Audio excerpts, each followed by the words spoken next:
안녕하세요. 우리 쌤사입니다. 예, 반갑습니다.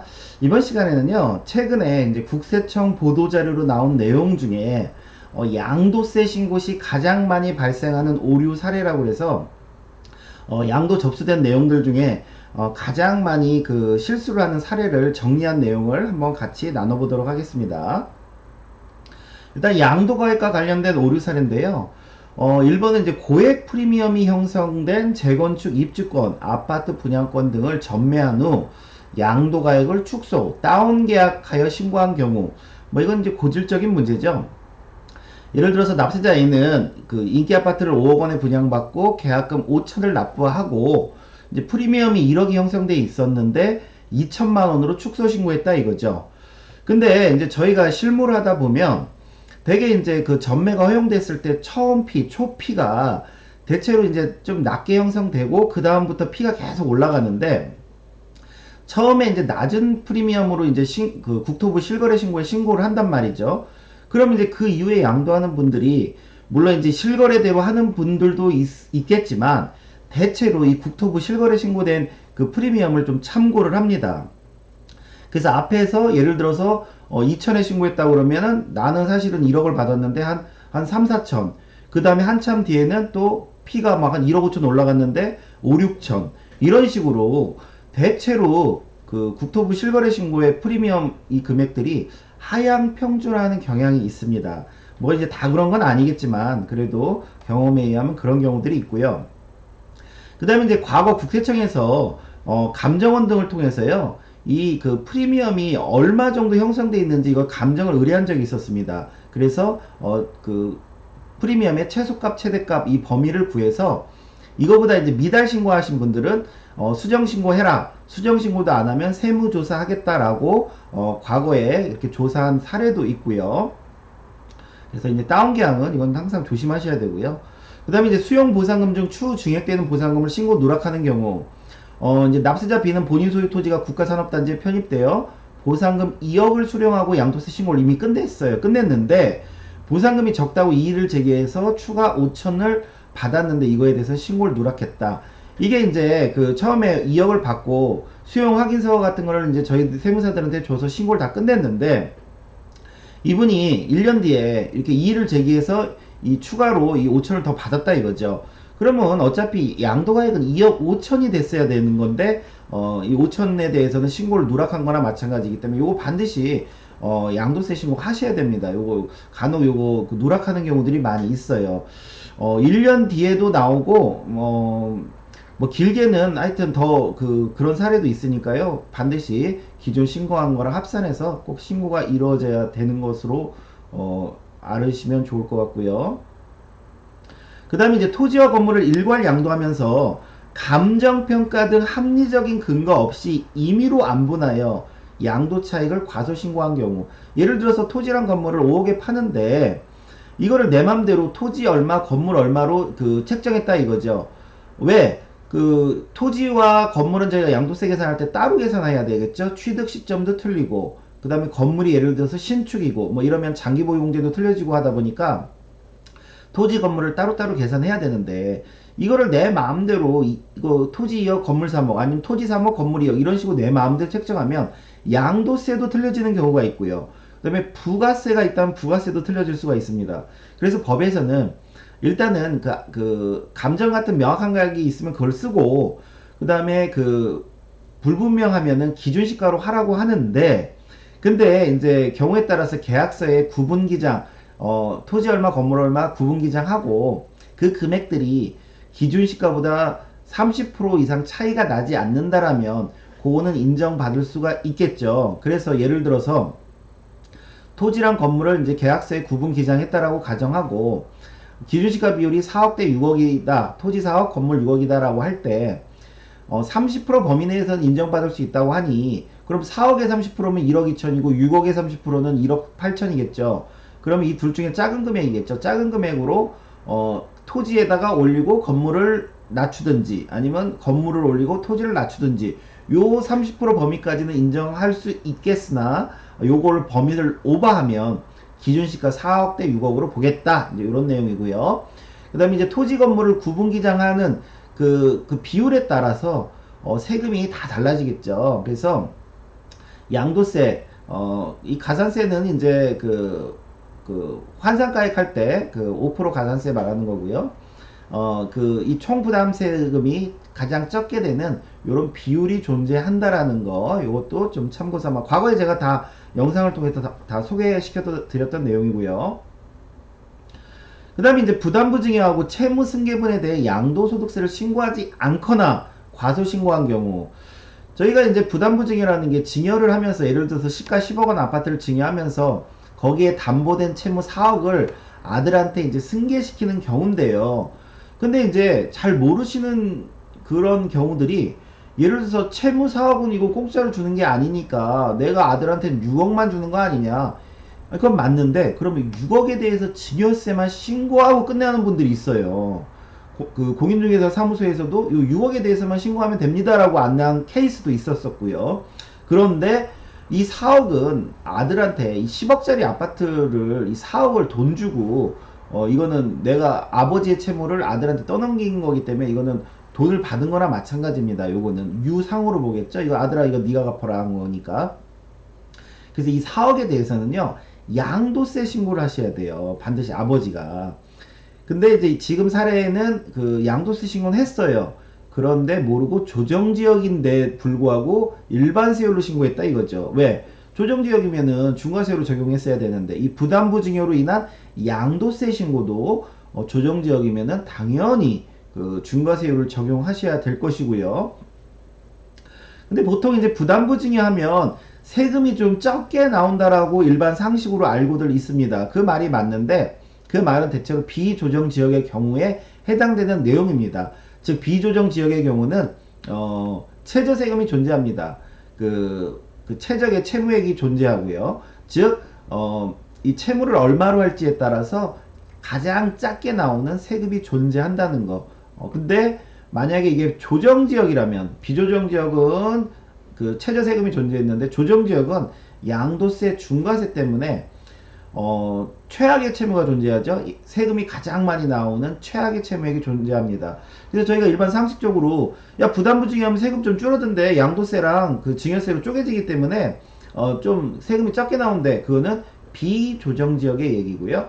조정지역의 경우는 되레 세금이 더 많이 나올 수 있다는 거, 이것도 좀 주의하셔야 될 것 같고요. 그 다음에 이제 취득가액과 관련한 오류는 이제 이렇습니다. 보통 이제 저희가 취득가액을 모를 경우는 환산가액이라는 걸 쓰죠. 환산가액. 근데 환산가액을 그냥 뭐 내가 예를 들어서 내가 모른다라고 해가지고 그냥 무조건 쓰시는 분들이 있어요.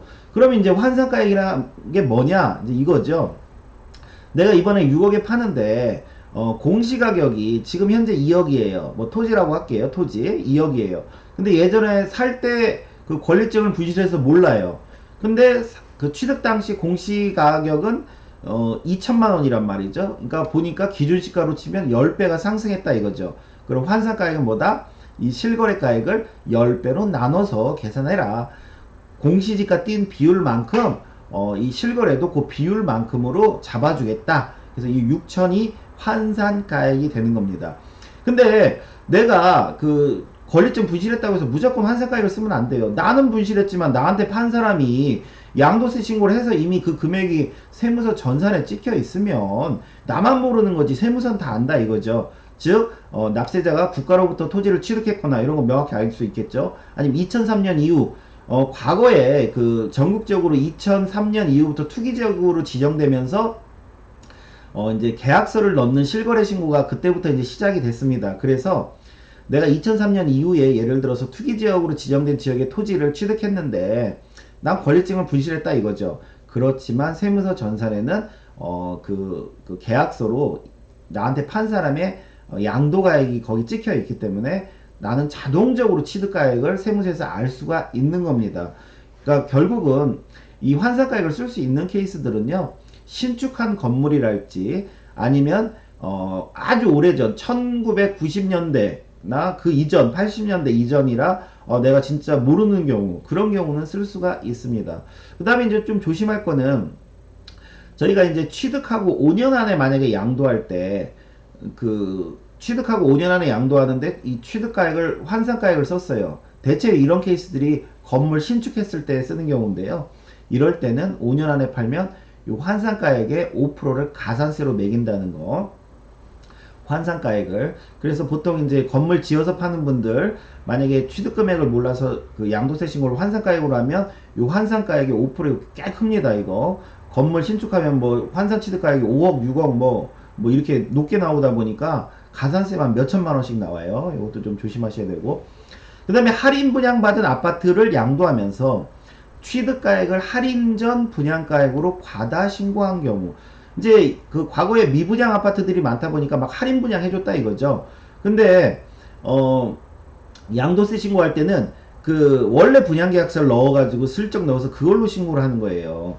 근데 이제 세무서에서 취득세 얼마 냈는지 이런 걸 다 확인하다 보니까 이런 케이스들을 다 이제 잡아내는 거죠. 그래서 반드시 할인 분양 받았으면 당연히 할인 분양 가액으로 취득가액을 넣어야 됩니다. 이거 다 세무서에서 다 파악할 수가 있습니다. 이것도 좀 조심하셔야 되고, 그 다음에 이제 감가상각비를 종합소득세 필요경비에 산입하고 양도세 계산 시에 취득가액에서 차감하지 않고 신고한 경우, 이제 납세자 씨는 부동산 임대사업자로 상가 건물에 대한 감가상각비를 종합소득세 필요경비로 공제하였으나 추후 상가 건물을 양도하면서 이미 공제받은 감가상각비를 취득가액에서 차감하지 않고 과다 신고. 이게 무슨 말이냐면요, 예를 들어서 이제 4억 원짜리 건물을 내가 취득을 했다고 하겠습니다. 그래서 거기 내가 임대사업자를 냈는데 임대사업자들이 비용이 없다 보니까요, 이 취득가액 4억 원에 대해서 감가상각비를 이제 잡은 거예요.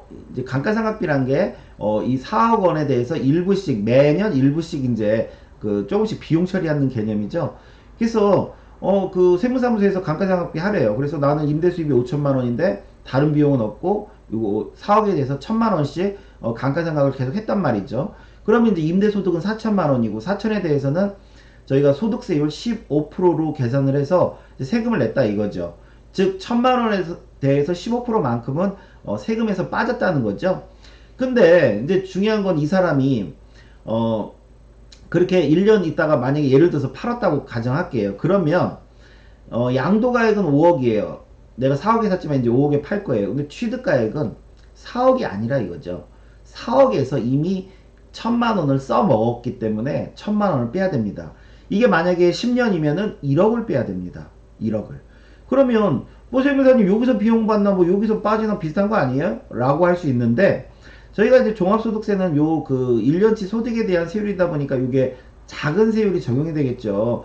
그 종합소득세율이나 양도소득세율이나 세율은 동일합니다. 동일한데 이건 1년치 소득이니까 금액이 작다 보니까 적은 세율이 적용되고, 양도소득은 아무래도 이제 몇 년간 누적된 소득에 대한 거다 보니까 세율이 뭐 35%, 38%, 40% 이렇게 높겠죠. 그러다 보니까 아무래도 감가를 안 하고 이쪽에서 양도세에서 다 취득가액으로 인정받는 게 유리합니다. 그래서 간혹 가다가 임대업 하시는 분들 감가상각 이거 세무사무소에서 혹시 썼다 그러면 이거 이제 자기는 이거 이거 비용으로 넣지 마라, 나중에 양도세 때 써먹겠다, 이렇게 좀 얘기하시는 게 좋을 수도 있습니다. 이것도 좀 조심하셔야 할 내용이고요. 그 다음에 이제 필요경비와 관련한 오류는 이렇죠. 대체적으로 이제 우리가 양도세 그 뭐 아파트나 이런 거 할 때 그 리모델링 보통 하면 그런 것도 이제 인정이 일부는 되는데요. 중요한 거는 리모델링 비용으로 2천을 지불했는데 간이형 수증이나 견적서밖에 없어요. 이런 경우는 이 간이형 수증이나 견적서는 적격한 증빙으로 안 봅니다. 그럼 적격한 증빙은 뭘로 보냐?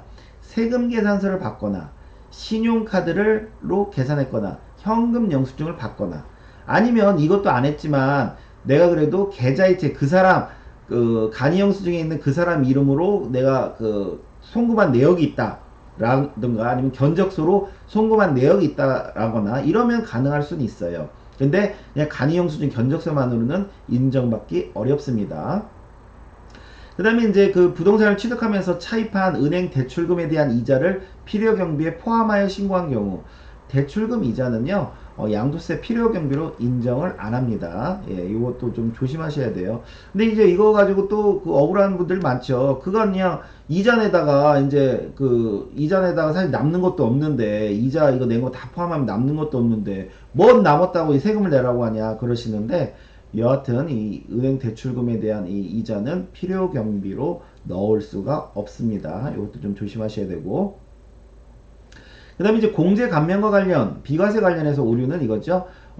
주거용 오피스텔을 주택에서 제외한 경우, 그러니까 납세자 A는 그 1주택과 주거용 오피스텔을 보유하여 2주택이 있는데, 이 1주택, 먼저 양도하는 이 1주택을 비과세로 넣었다 이거죠. 근데 이제 주거용 오피스텔이 실제 주거로 쓰면요, 이거는 무조건 주택으로 봅니다. 예, 그, 대장 이거와 관계 없어요. 어떤 분들은 이런 경우도 있어요. 아니, 세무사님, 이 오피스텔에 법인과 계약했어요. 그래서 내가 그 세금 계산서도 다 그 부가세 받고 끊어주고 있어요. 라고 했는데, 이 법인에서 직원 숙소로 쓰고 있었습니다. 주거용으로. 그럼 또 주택으로 보는 거예요. 그러니까 내 의지와 관계없이 이 사람들이 주거로 쓴다고 그러면 나는 이건 주택으로 봐야 됩니다. 그러니까 그것도 좀 조심하셔야 돼요. 오피스텔은 무조건 주택 아닌 걸로 생각하셨다가 낭패 본 분들이 너무나 많습니다. 이거 좀 조심하셔야 되고요. 그 다음에 저희가 거짓 매매계약서를 작성하여 비과세 감면 배제 대상임에도 1세대 1주택 비과세 또는 감면을 신고한 경우 저희가 이제 아까 서두에 다운계약서 말씀드렸는데 다운계약서에서 걸리면요 이건 거짓 계약서를 작성한 거기 때문에 비과세나 감면이 배제됩니다. 근데 이런 분들이 은근슬쩍 나중에 이제 2년 뒤에 비과세를 넣는단 말이죠. 그런 거 나중에 다 걸립니다. 예, 그런 거 다 걸려요. 그래서 비과세나 감면이 배제됩니다. 거짓 매매계약서를 작성해서 걸리면 주택 같은 경우는 비과세 배제되고요. 8년 자경이나 이런 거 토지 감면하신 분들 계약서 괜히 과거 계약서 손댔다가 걸리면 8년 자경 감면도 배제됩니다. 이것도 좀 조심하셔야 되고요. 그 다음에 사업소득 금액과 총급여 합계가 3,700만원 이상인 연도 또는 위탁 경영기간을 자경기간에 포함하여 감면을 신고한 경우 보통 저희가 이제 사업소득이나 총급여가 3,700이 넘는 그 연도는요 그 연도는 내가 아무리 농사졌어도 농사지은 걸로 안 봅니다. 농사지은 걸로 안 봐요. 그래서 예를 들어서 납세자 A는 8년 자경을 신청하면서 12년 중에 사업소득 금액이 연간 4천만원 이상인 연도가 5개년이라 이거죠. 근데 본인은 나 12년 농사 졌는데 8년 이상 졌는데 라고 하지만 요 그 12년 중에 5년은 그 빼야 된다는 거죠. 5년은 빼서 감면을 받을 수 없다 이런 내용이겠죠. 그래서 이제 저희가 그 8년 자격이나 농지대토 할 때 총급여와 사업소득, 이 사업소득이란 건 매출에서 비용을 뺀 겁니다. 요게 3,700만원 미만이어야 되고요. 그 다음에 이제 가끔 많이들 물어보시죠. 이자소득, 배당소득, 연금소득, 부동산 임대는 제외고요. 그 다음에 20년도에 요 업종별 매출액 기준이 들어왔습니다. 이 소득도 3,700 넘지 말아야 되지만 이제는 매출액도 이거 넘지 마라. 예를 들어서 제조, 숙박, 음식은 1억 그 5천을 넘으면 안 된다. 도소매 부동산 매매하면 3억을 넘으면 안 된다. 여기 부동산 임대업이 들어가 있는데 요거는 매출액이나 이 소득이나 그 해당 없다라고 보시면 돼요. 요거는 그냥 처음에 만들 때 요에 그 그냥 인용 갖고 온 내용이다 보니까 여기 넣어놨는데 요거는 해당 없다라고 보시면 되고요. 그래서 예를 들어서 임대업은 소득이나 매출액과 무관합니다. 뭐 그냥 건물 사서 임대만 놓는 거기 때문에 농사 짓는 거랑 관련 없다 이거죠. 그래서 매출액이 임대 매출이 쭉쭉쭉쭉 이렇게 올라가요. 7,500도 넘고 1억까지. 근데 비용도 더불어서 이제 조금씩 올라가요. 그래서 소득이 여기 그 여섯째 해부터는 3,700이 넘었어요. 넘었지만 임대업은 소득 매출액 무관하기 때문에 8년 이상 농사지면 자경으로 인정하겠다라는 거고요. 음식점업은 먼저 소득을 보는 거예요. 매출에서 비용을 뺀 소득. 쭉쭉쭉 보니까 3,700 안 넘어요. 다 나 실제 농사 졌으니까 감면이구나 라고 과거에는 그렇게 했는데 지금은 이제 매출액 기준도 보다 보니까 그 음식점업은 어때요? 1억 5천 미만이어야 되는데 1억 5천 넘는 해는 아무리 내가 농사 졌어도 농사 지은 걸로 볼 수 없다. 그래서 하나, 둘, 셋, 넷, 다, 여, 일곱, 7년이기 때문에 너 감면 못 받는다. 이제 요런 내용입니다. 그 다음에 그 양도소득세 감면 종합한도를 초과하여 감면 신고한 경우 뭐 다들 잘 아시죠? 연간 1억, 5년간 2억인데요. 이게 이렇게 생각하시는 분들이 있어요. 아, 8년 적용도 1억 받고, 아, 농지대토도 1억 받고, 그래도 연간 2억을 받을 수 있구나. 이렇게 생각하시면 안 돼요. 모든 다른 감면과 합산해서 8년 적용 농지대초 다른 감면 다 합산해서 연간 1억, 5년간 2억까지 감면을 받을 수가 있습니다. 그래서 여기서 이제 5년간 2억의 의미는 이렇게 생각하시면 돼요. 내가 그 올해 이제 20년도에 어떤 그 20년도에 감면을 신청할 때는 그 연도를 포함해서 5년치를 보는 거예요. 1년, 2년, 3년, 4년, 5년 해서 아, 과거에 1억 받았지만 아, 또 받을 수 있겠구나. 이런 내용이고요. 근데 이제 이번에 21년도에 뭔가를 팔아요. 팔면 21년도에 그 1억 감면을 받는다라고 하면 역시 21년부터 1년, 2년, 3년, 4년, 5년 16년도에 감면받은 건 이제 5년 법인을 넘어섰기 때문에 이거는 이제 없는 걸로 보시면 됩니다. 그냥 작년에 아 1억 감면받았지만 그래도 5년간 2억이니까 아 또 받을 수 있겠구나. 이제 이렇게 판단하시면 될 걸로 보입니다. 예, 부지런히 설명드렸는데요. 하여튼 그 국세청에서 가장 많이 실수가 나온다라고 하는 내용이니까 요거 한번 보시고 본인이 혹시라도 요게 해당되는지 그런 것 좀 한번 참고하시면 좋을 것 같습니다. 예, 오늘 수업은 여기까지 하겠습니다. 감사합니다.